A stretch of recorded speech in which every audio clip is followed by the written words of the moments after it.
প্রিয় লিসেনার্স, আজকের যে প্রথম ঘটনাটি বলবো সেটি পাঠিয়েছে হুমায়ুন মজুমদার। তিনি যেভাবে লিখে পাঠিয়েছে সেভাবেই বলার চেষ্টা করছি। ডিসেম্বরের এক ঠান্ডা রাত, আকাশে তারার আলো, হালকা কুয়াশায় ঘিরে পড়েছে পুরো পরিবেশ। ঘড়ির কাঁটা তখন 12:30 ছুঁই ছুঁই। শহরতলির বাস ব্যান্ড প্রায় জনমানব শূন্য। হামিম দূরে একটা চায়ের দোকানে টিম টিম করে একটা বাতি জ্বলছে। রাতের নীরবতা ভেঙে মাঝে মাঝে শোনা যায় ঝিঝি পোকাদের ডাক। হামিম বাস স্ট্যান্ডের এক কোণে দাঁড়িয়ে আছে। সারা দিনের কাজের ক্লান্তি নিয়ে সে গ্রামের দিকে ফিরছে। বাস স্ট্যান্ডে এসে বুঝতে পারলো শেষ বাসটা কোনো কারণে দেরি করেছে। অপেক্ষার সময়টায় সে নিজের ফোন বের করলো, কিন্তু ফোনে নেটওয়ার্ক নেই। বিরক্ত হয়ে সে পকেটে রেখে বসে পড়ল। ঠিক তখনই দূর থেকে বাসের আলো দেখা গেল। বাসটা ধীরে ধীরে বাস স্ট্যান্ডে এসে থামলো। হামিম উঠে পড়ল। বাসের মধ্যে লোকজন ছিল হাতে গোনা। একটা কোণে একজন বয়স্ক মহিলা আর 2-3 জন মাঝবয়সী যাত্রী। বাসটা যাত্রা শুরু করলো।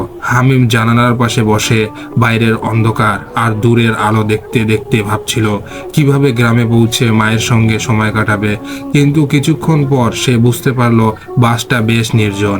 এমনকি বাসের হালকা আওয়াজের মধ্যেও একটা অদ্ভুত নীরবতা যেন ভর করেছে। বাস দ্রুত গতিতে চলছিল। জানালা দিয়ে তাকিয়ে সে দেখতে পেল রাস্তার পাশ দিয়ে বিশাল গাছগুলো দ্রুতভাবে ছুটে যাচ্ছে। হঠাৎ করেই মনে হলো তার পাশে বসা কেউ ধীরে ধীরে নড়াচড়া করছে। সে ঘাড় ঘুরিয়ে তাকালো।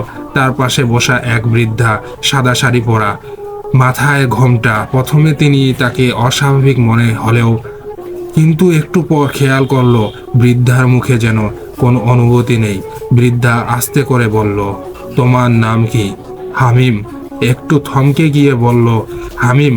বৃদ্ধ মৃদু হেসে বলল, তুমি কোথায় যাচ্ছ? হামিম বলল, গ্রামে। মায়ের শরীর খারাপ, তাই দেখতে যাচ্ছি। বৃদ্ধা এবার জানালার দিকে তাকিয়ে বললেন, ভালো করেছো, মায়ের ডাকে সাড়া দেওয়া উচিত। কথাগুলো শুনে হামিম একটু স্বস্তি পেল, কিন্তু বৃদ্ধার পরের কথায় তার মন কেমন যেন ছমছম করে উঠল। তুমি জানো কি, এই রাস্তা দিয়ে অনেকেই যায়, কিন্তু সবার আর ফিরে আসে না। হামিম কেমন একটা অস্বস্তি অনুভব করলো। সে প্রশ্ন করলো, আপনি এসব কথা কেন বলছেন?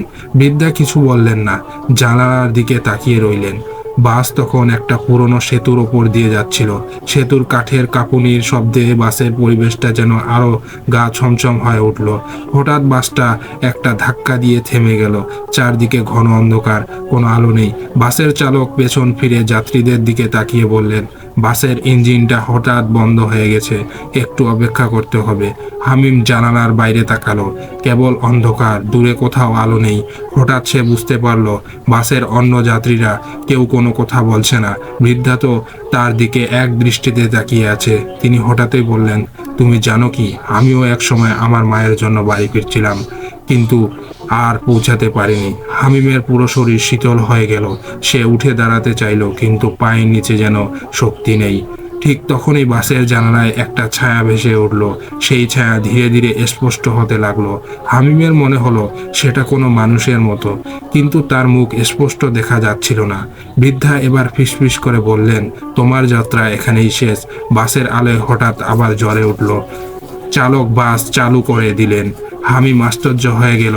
হামিম দেখলো বৃদ্ধার আসনটা খালি। সে জানালার বাইরে তাকিয়ে দেখলো রাস্তার পাশে কুয়াশার মধ্যে সেই ছায়া আস্তে আস্তে মিলিয়ে যাচ্ছে।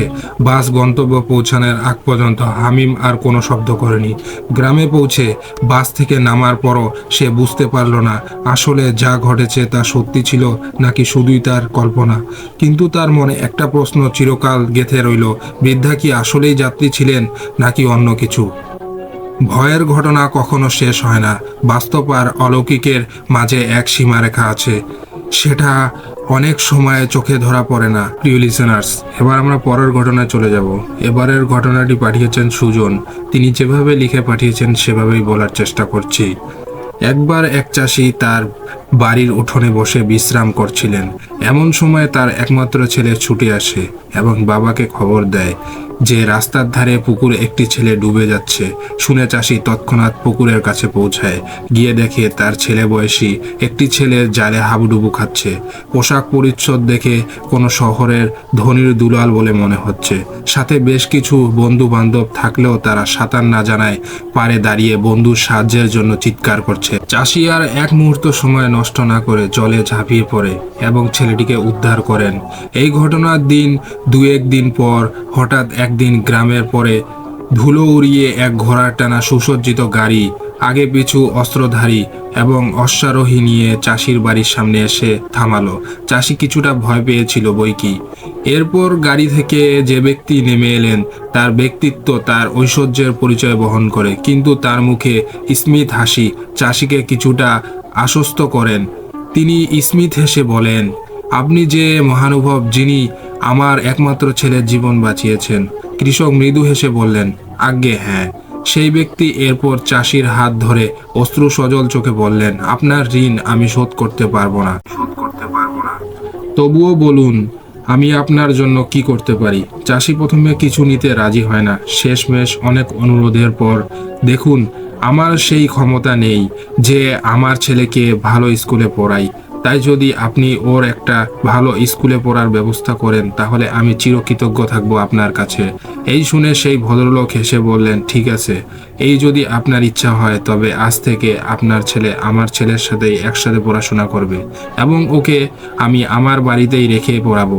এরপর অনেক বছর কেটে গেল। চাষির ছেলে আর ধনী দুলালের বন্ধুত্ব সময়ের সাথে সাথে আরো গভীর হয়েছে। দুজনেই অত্যন্ত মেধাবী, যদিও দুজনের পছন্দ ছিল সম্পূর্ণ আলাদা। ধনীর দুলালের আকর্ষণ রাজনীতি আর তার বন্ধু চিকিৎসা বিজ্ঞান। স্নাতক হবার পর একজন মন দেয় অণুজীব নিয়ে গবেষণায় আর একজন রাজনীতিতে। গবেষক বন্ধুর এক একটা গবেষণাপত্র যখন চিকিৎসা দুনিয়ায় আলোড়ন ফেলেছে, তখন আরেক বন্ধুর নেতৃত্বদানের ক্ষমতা আকৃষ্ট করেছে ইংল্যান্ডের যুব সমাজকে। এর মধ্যে সেই রাজনীতিবিদ বন্ধু এক গভীর অসুখে আক্রান্ত হয়। অনেক বড় বড় চিকিৎসক যখন ব্যর্থ হয় ফিরে যায়, তখন সেই গবেষক বন্ধু এগিয়ে আসে। তার অনেক চিকিৎসা করে, তবুও সে সুস্থ হয় না। তখন সে এক মসজিদের ইমামের কাছে যায়। তিনি তাকে অনেক ঝাড়ফুঁক করে পানি পড়া দেন, তবুও তিনি সুস্থ হয় না। ইমাম সাহেব বলে, তোমরা আমার গুরুর কাছে যাও, তিনিই পারবেন তোমার বন্ধুকে সুস্থ করতে। আমি তার পরের দিন সকালে রওনা দেই। ইমাম সাহেবের গুরু কি জানি পড়তে থাকে। 5 মিনিট পর বলে, ওকে এক বদ জিন আসর করেছে। তিনি আরো বলেন, তোমার বন্ধুর বাড়ির পিছনে তেঁতুল গাছের নিচে প্রসাব করেছে, তাই এ অবস্থা। এ কথায় আমার সাথে থাকা ভালো জিনগুলো বলেছে, আমি কালই যাব তোমাদের বাড়ি। তিনি পরের দিন সকালে আমাদের বাড়িতে পৌঁছে অনেক কিছু সূরা পড়ে আমার এক বন্ধুর ওপর জিন নামায়। জিনটি সে সময় অনেক রাগান্বিত ছিল। সে বলে, আমি তাকে নিয়ে যাব।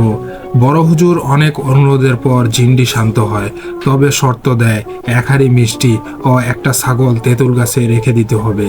আমরা তার পরের দিন বড় হুজুরের কথা মতো মিষ্টি ও ছাগল রেখে চলে আসি। তার 7 দিন পর আমার বন্ধু সুস্থ হয়ে যায়। বড় হুজুরকে টাকা দিতে চাইলে তিনি নিলেন না। তিনি বললেন সে সুস্থ হবে, এটাই যথেষ্ট। এই ছিল আমার ঘটনা। প্রিয় লিসেনার্স, এবার আমরা পরের ঘটনায় চলে যাব। এবারের ঘটনাটি পাঠিয়েছে সুমন। তিনি যেভাবে লিখে পাঠিয়েছেন সেভাবে বলার চেষ্টা করছি। মাস দেড়েক আগের কথা। রাতে খেয়ে আমি, সুমন আর মিলু যে যার মতো পড়ছিলাম। সারাদিন প্রচুর খাটুনি ছিল, ল্যাব আর ক্লাস। ঘুম ঘুম ভাব সবার চোখে। তারপরও কেন যেন ঘুম আসছিল না। 3 জন ঘটনা বলা শুরু করলাম, যদি ঘুম আসে এই ইচ্ছায়। মিলু বোতল নিয়ে পানি আনতে গেল। আমি আর সুমন প্ল্যান করলাম মিলু ফিরে আসার সময় ওকে দরজার পাশ থেকে ভয় দেখাবো। তাড়াতাড়ি লুকিয়ে পড়লাম আমরা। মিলুর দরজা খুলতেই আমরা হো হো করে হেসে উঠি, কিন্তু মিলুর কোনো ভাবান্তর হয় না। আমরা হতাশ হয়ে বসে পড়লাম। আমার কাছে একটা বিস্কুট ছিল, তাই খেয়ে পানি খেলাম আমরা। মিলু বলল, আমার কাছে একটা নতুন ইংলিশ মুভি আছে ভ্যাম্পায়ারের, চলো দেখি সবাই মিলে। অনেকদিন ধরে রুমে একসাথে মুভি দেখা হয় না। ওর কথায় আমি আর সুমন রাজি হয়ে গেলাম। মিঠুর খাটে গিয়ে বসলাম। বুধবার রাত, একটা মুভি পার্টি হলে মন্দ হয় না। পাশের রুমের ইমরানকে ডাকলাম। ইমরান মুড়ি আনতে গেল। আমরা সবাই গোল হয়ে বসলাম। মুড়ি ঢালার জন্য মিলুর খাটে পেপার বিছানো হলো। মুড়ির গন্ধ পেয়ে এর মধ্যে আবার কোত্থেকে যেন মাসুদ এসে হাজির হয়েছে। আজকের পার্টি জমবে ভালোই। মুভি শুরু হয়ে গিয়েছে, হরর মুভি। দেখে আমাদের ভয় লাগার বদলে চরম হাসি পাচ্ছিল। ভ্যাম্পায়ারের কীর্তিকলাপ দেখে মজাও পাচ্ছিলাম। মুভির নাম ড্রাকুলা। তিনটা নারী যে উদ্যম ভঙ্গিতে নায়কের রক্ত চুষে খাচ্ছে। মিলু তো ভালোই মুভি চালিয়েছে দেখছি। মাসুদের আবার এসব মুভিতে হালকা অ্যালার্জি। ও ফোনে কথা বলার নাম করে বারান্দায় গেল। মনে হয় ছাত্রী হল থেকে জরুরি কোনো ফোন। অবশ্য জিজ্ঞেস করলে বলবে যে তার ছোটবেলার বন্ধু কল দিয়েছে। মুড়ি খাওয়া শেষ হবার সাথে সাথেই যেন আমাদের মুভি দেখার আগ্রহ দমে গেল। মিলু বলল, চল বারান্দায় বসে চাঁদ দেখি। সুমন আর আমার তেমন কোনো সাড়া না পেয়ে একাই গেল বারান্দায়। আবার ডাকলো আমাদের। বেচারা ডাকছে, না গেলে খারাপ দেখায়। তাই আমি আর সুমন গেলাম তার আতলামিতে সামিল দিতে।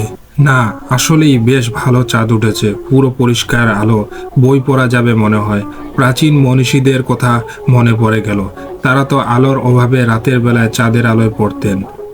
আচ্ছা, আমি বুঝি না, উনারা দিনের বেলায় কি করতেন? ঘুমাতেন নাকি ঘোড়ার মতো ঘাস কাটতেন? এমন সময় সুমনের ফোনে একটা কল এলো। বেশ বিরক্ত মনে হলো সুমনকে। এত রাতে কল এলে কার না বিরক্ত লাগার কথা, তাও আবার ঘুম ধরেছে না এমন রাতে। রিসিভ করতে করতে কলটা কেটে গেল। কেটে যাবার একটু পরেই মিলুর ফোনে কল, সাথে সাথেই আমার ফোনে। আমিও রিসিভ করতে পারলাম না, কেটে গেল তার আগেই। আমরা তো তিনজনেই অবাক, কে মজা করছে আমাদের সাথে। সেট বের করে আমরা নাম্বারগুলো দেখলাম, ভিন্ন ভিন্ন নাম্বার, তবে একটার সাথে আরেকটার মিল আছে। কিন্তু আমাদের আর রাতের বেলা খুঁজতে ইচ্ছে করা হলো না। আমরা আবার ঘটনা করতে শুরু করলাম। কিছুক্ষণ পর আবারও কল সুমনের কাছে। এইবারও রিসিভ করলো। ওপাশ থেকে কি জানি বলল, জানি না। তবে সুমনকে দেখে মনে হলো খুবই সিরিয়াস হয়তো। শুধু হ্যাঁ হ্যাঁ করতে লাগলো। শেষে আসছি বলে কল কেটে দিল। আমি আর মিলু কিছু বললাম না। হাবার মতো করে একে অপরের দিকে তাকালাম। সুমন ফোন রেখে বলল, ঢাকা মেডিকেল থেকে কল করছিল। তাদের কাছ একটা মুমূর্ষু রোগী এসেছে কিছুক্ষণ আগে। প্রচুর ব্লিডিং হয়েছে, রক্ত দরকার। এই মুহূর্তে কাউকে পাওয়া যাচ্ছে না। দেখে সুমনকে কল দিয়ে সেখানকার লোক যেতে বলেছে এখনই। সুমন তাড়াতাড়ি ড্রেস চেঞ্জ করে নিল, আমাদেরকে রেডি হতে বলল। আমি আর মিলু ভাবলাম ওকে এত রাতে একলা ছাড়া ঠিক হবে না, তাই আমরা রেডি হয়ে নিলাম। রুমে তালা দিয়ে বের হলাম হল থেকে। রিক্সা পাওয়া যাবে না এত রাতে, হেঁটেই রওনা দিলাম। বুয়েট থেকে তো আর বেশি দূর না, হেঁটে যেয়ে কয়েক মিনিট লাগবে মাত্র। আর রাস্তা তো আমাদের চেনাই আছে। আমি কানে এফএম লাগালাম। মিলু আর সুমন গল্প করতে করতে এগোতে থাকে। আমি হালকা হালকা করে শুনতে পাচ্ছি মিলুর আতলামি শুরু করছে। চাঁদের বর্ণনা দিচ্ছে, জ্যোৎস্না ও গুণকীর্ত করছে। আমি মনে মনে হাসতে থাকি। যে ছেলেটা প্রোগ্রামিং করতে গিয়ে খাওয়া গোসল ভুলে যায়, তার মুখে মেঘে ঢাকা চাঁদের কথা শুনে একটু অবাকই হতে থাকি। বুয়েট শহীদ মিনার পার হয়ে আমরা আহসানুল্লাহ হলের পাশ দিয়ে ঢাকা মেডিকেলের দিকে চলতে থাকি। আমি খেয়াল করলাম আসলেই চাঁদ সুন্দর উঠেছে আজ। বিল্ডিং এর ঠিক ওপরে যেন ছাদে উঠলেই ছোঁয়া যাবে। হা হা করে আমি দেখি মিলুর মতো আতেই হয়ে গেলাম। বক্সি বাজার মোড়ে গেলাম খুব তাড়াতাড়ি। আজব তো, একদম ফাঁকা, সবগুলো দোকান বন্ধ। অবশ্য এত রাতে খোলা থাকার কথা না, তবে পেনাং তো বন্ধ থাকার কথা না। আমি খেয়াল করলাম মেডিকেলের হলের দিকে সব লাইট মনে হয় বন্ধ হয়ে গেছে। সবচেয়ে ভয় পেলাম তখনই যখন দেখি রাস্তায় আজ কোনো টহল পুলিশ নাই। এরকম তো হবার কথা না, একটা মানুষজন নাই, গাড়িও নাই। আমার খুব ভয় পেতে লাগলো, তবে ভাব নিলাম যেন কিছুই হয়নি। ওরা দুজন জানতে পারলে পরে জ্বালিয়ে মারবে, তাই চুপচাপ ওদের সাথে হাঁটতে থাকলাম। আমরা মোড় ধরে যাচ্ছি। মিলু জিজ্ঞেস করলো, বামে যাব নাকি ডানে যাব? আমি কিছু বললাম না। সুমন বলল, ইমার্জেন্সিতে যেতে বলেছে, তাই সোজা চারখানে পোলের দিকে এগোতে থাকলাম। রাস্তার দুপাশে দোকানগুলোতে শাটারগুলোকে কেমন জানি জেলখানার মতো লাগছে। আমি সুমন আর মিলুর মুখের দিকে তাকালাম। ওদের মুখ শুকনো লাগছে। বুঝতে পারলাম ওরা ভয় পাচ্ছে, কিন্তু স্বীকার করছে না। আমার মতো ভাব নিচ্ছে। অবশেষে আমরা ইমার্জেন্সি গেটের দিকে পৌঁছালাম। আজ প্রথম দেখলাম এখানকার ফার্মেসি বন্ধ, অথচ আমি দেখেছি সারা রাত এগুলো খোলা থাকে। কাউকে যে জিজ্ঞেস করব ব্লাড সেন্টারটা কোন দিকে সেটিও পাচ্ছি না। কেউ থাকলে তো জিজ্ঞেস করা যায়, আন্দাজে আমরা চলতে থাকি।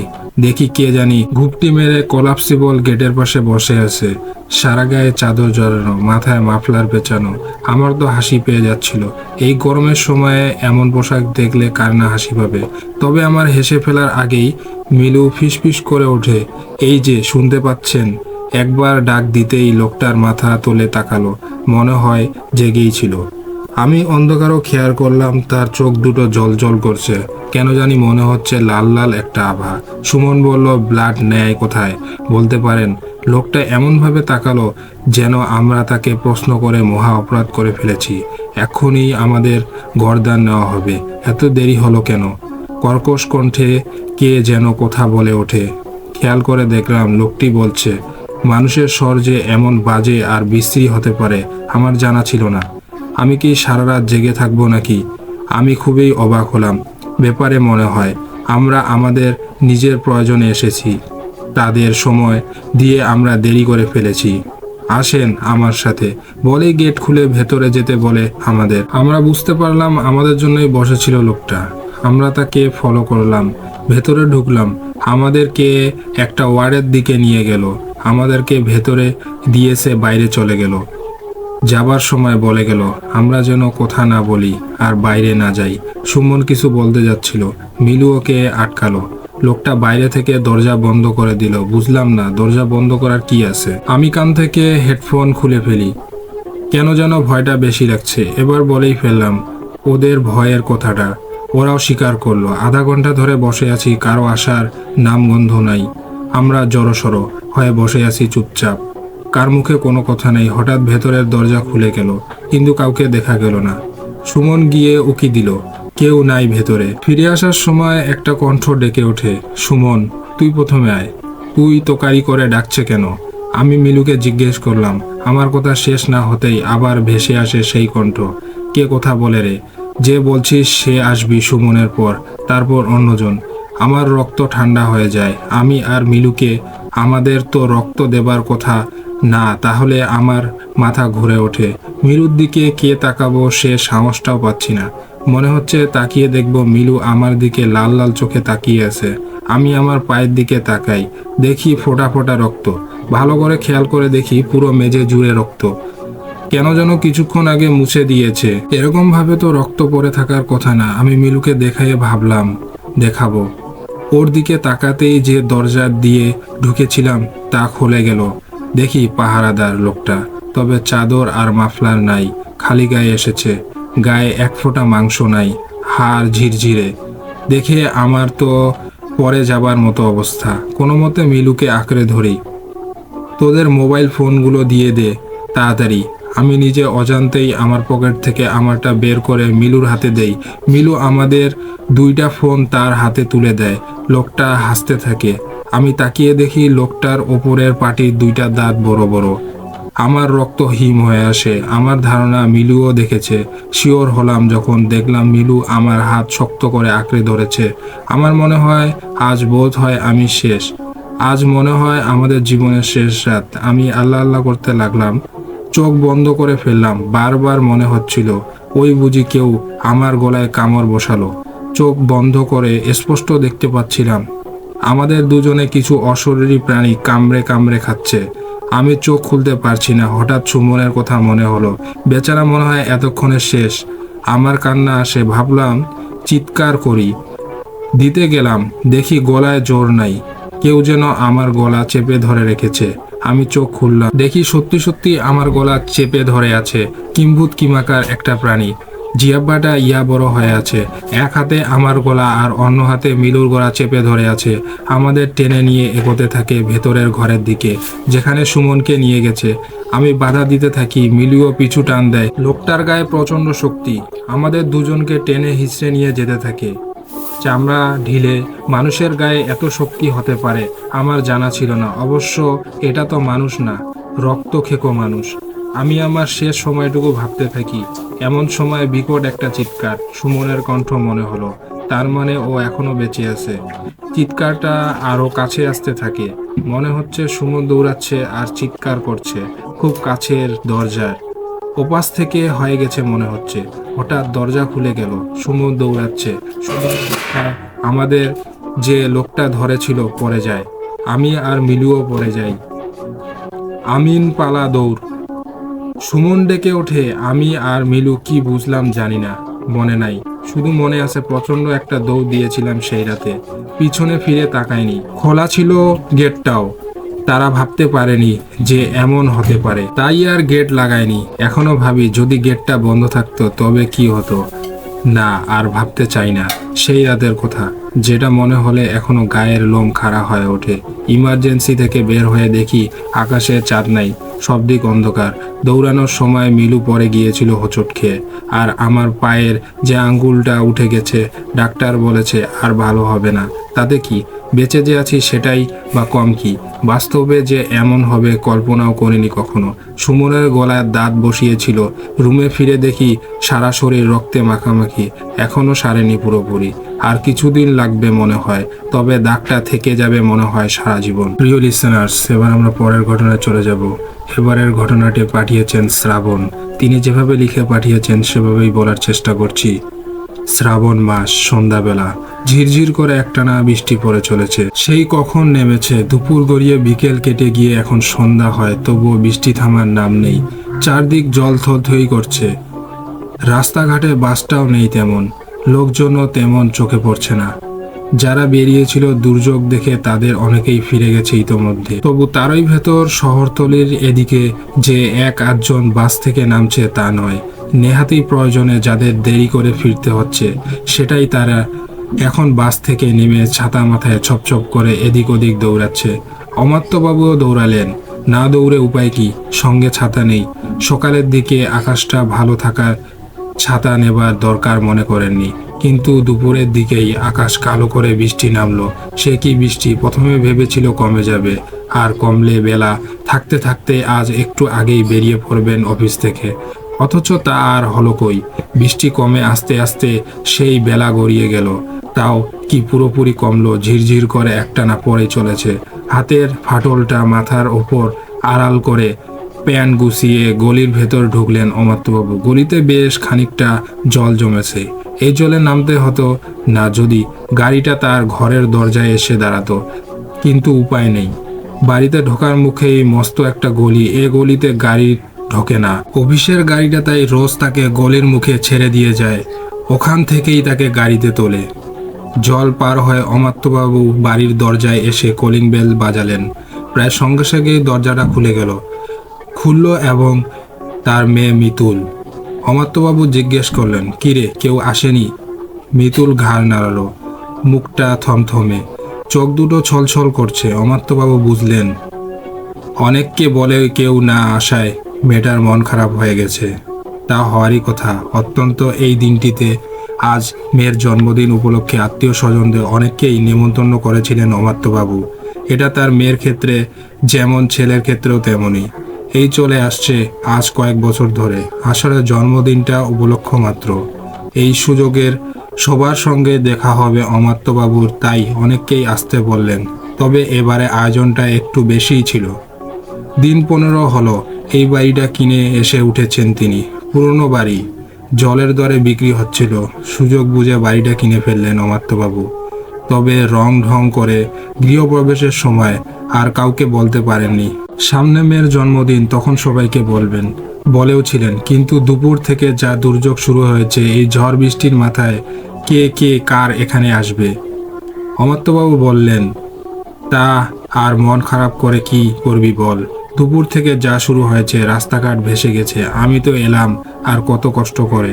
যাকগে, চল ভেতরে চল। কেক কেটেছিস? মিতুল মাথা নাড়ল, না, এখনো এসব কিছুই হয়নি। তুমি আসোনি তাই মা দেরি করতে বলল। ও তাই নাকি? ঠিক আছে, তোর মাকে বল সব রেডি করতে, আমি চটপট হাত মুখ ধুয়ে আসছি। বলতে বলতে অমাত্যবাবু দরজা বন্ধ করে ভেতরের দিকে চলে গেলেন।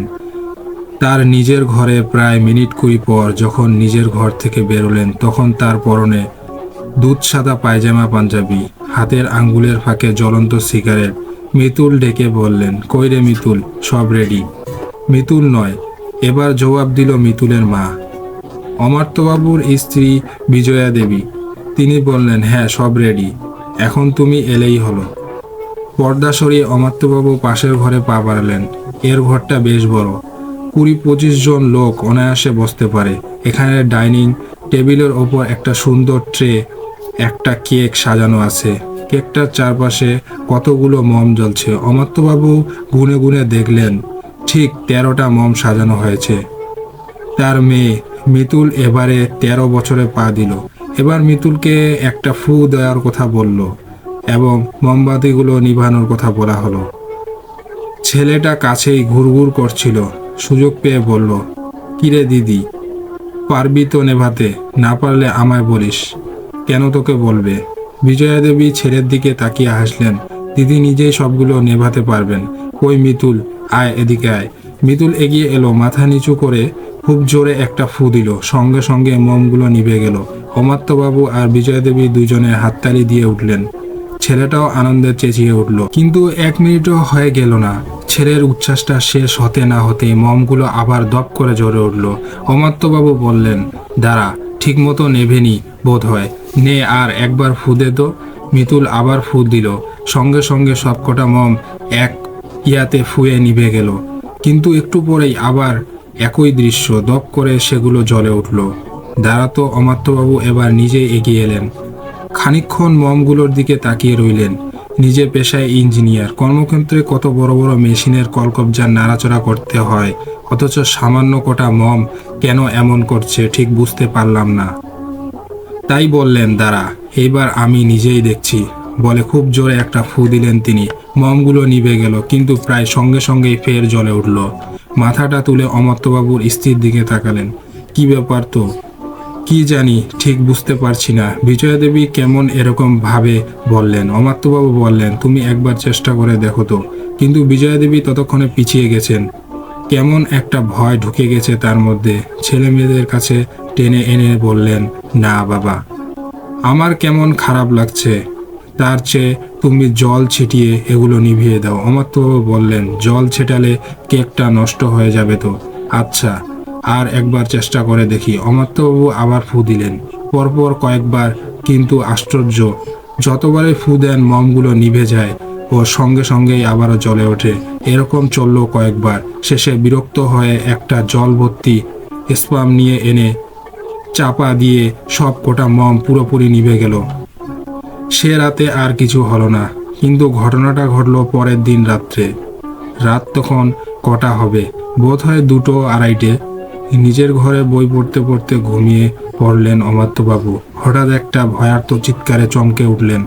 চটপট উঠে বিছানায় বসতেই কানে এলো এরপর ঝনঝন শব্দ, যেন একসঙ্গে অসংখ্য জিনিস এলোমেলোভাবে কেউ ছুঁড়ে মারছে। আর তারপরেই আবার সেই চিৎকার। চিৎকারটা ঠিক তার ডান দিক থেকে ভেসে আসছে। অমাত্যবাবু চকিতে উঠে ঘরের আলো জ্বালালেন, তারপর পর্দা সরিয়ে ডান দিকের ঘরে যেতেই চমকে উঠলেন। অন্ধকার থেকে একটা গোঙানির শব্দ কানে আসছে। গোঙানিটা অনেকটা কান্নার মতো। কে কাঁদছে এই রাত্রিতে?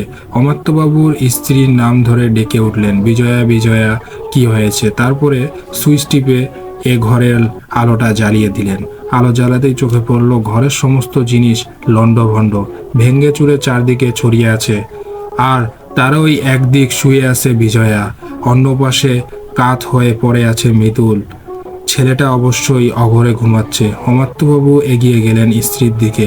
গোঙানিটা বেরোচ্ছে তার মুখ থেকেই। স্ত্রীকে উদ্দেশ্য করে অমাত্যবাবু বললেন, বিজয়া, বিজয়া। কিন্তু বিজয়ার দিক থেকে কোনো উত্তর এলো না। অমাত্যবাবু এবার স্ত্রীকে ধাক্কা দিতে লাগলেন। কি যেন কি হয়েছে বিজয়ার? বিজয়া দেবী এবার যেন সম্বিত ফিরল, ধর্মরিয়ে উঠে বসলেন বিছানায়। তারপর অমাত্যবাবুর দিকে ভয়ার্ত চোখে তাকিয়ে বলে উঠলেন, মিতুল, মিতুল, কে যেন ওকে গলা টিপে ধরেছিল এইমাত্র।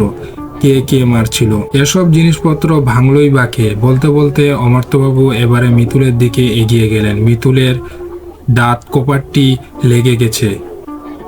অমাত্যবাবু বললেন, শিগগির একটু জল আনো বিজয়া, মিতুল অজ্ঞান হয়ে গেছে। কিন্তু আমার ভয় করছে ভীষণ। বিজয়া দেবী ভয়ে ভয়ে কাঁপতে কাঁপতে বললেন। অবস্থা বুঝে অমাত্যবাবু উঠলেন, নিজের ঘরের জলের জগটা নিয়ে ছুটে এলেন।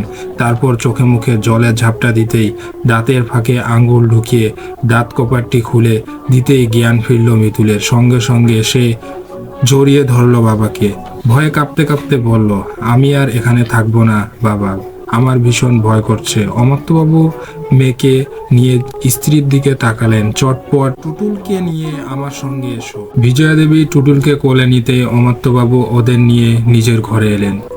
মিতুল আর টুটুলকে নিজের খাটে শুইয়ে দিতেই মিতুল উঠে এলো।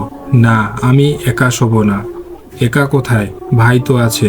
না না, তুমি থাকো এখানে। অমাত্যবাবু দেখলেন মেয়েটা ভয়ে নীল হয়ে গেছে।